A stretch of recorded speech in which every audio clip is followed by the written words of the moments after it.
Hello and welcome to part 2 of my tutorial on painting roots. Today we are looking at how to paint tree roots when they are visible above ground. So I'm going to be using my Montmartre 12-piece gouache set for this, but you're welcome to follow along with any medium that you like. Let's go ahead and jump right into it. So the first one that we're going to paint is pretty easy. It's just a simple base of a tree. We are mixing burnt sienna, Prussian blue and yellow ochre.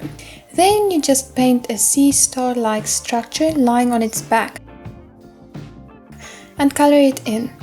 The tree trunk is going upwards and it also needs to be colored in.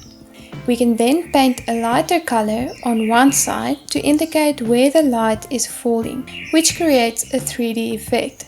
The light is falling on top of the roots and side of the tree trunk.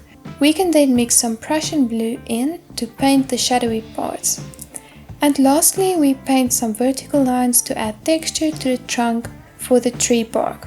The second tree that we are painting is as if someone forgot to put the tree inside of the ground and some of the roots are visible outside.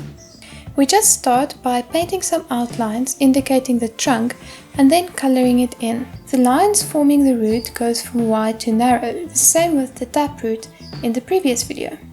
The lines can also be a bit squiggly. First we are just getting the basic shape of the roots down.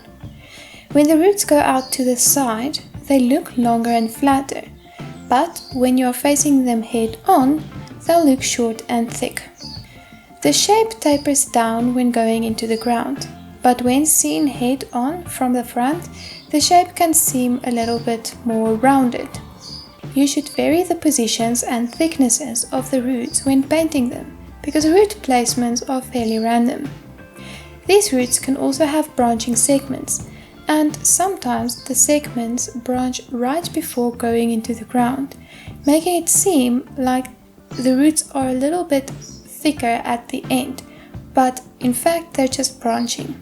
Sometimes two roots merge again, and sometimes the roots dip into the ground and then resurface again. Then we mix some Prussian blue with crimson to create a dark purple for the shadows. The shadowy areas are usually on the bottom ridge of the roots and in areas that are facing away from the light source. You can also add a zigzag or squiggly lines on the border between the shadowy part and the normal part of your root to add some texture. Okay, let's move on to the third root. I like to refer to the next tree root as an octopus on a merry-go-round.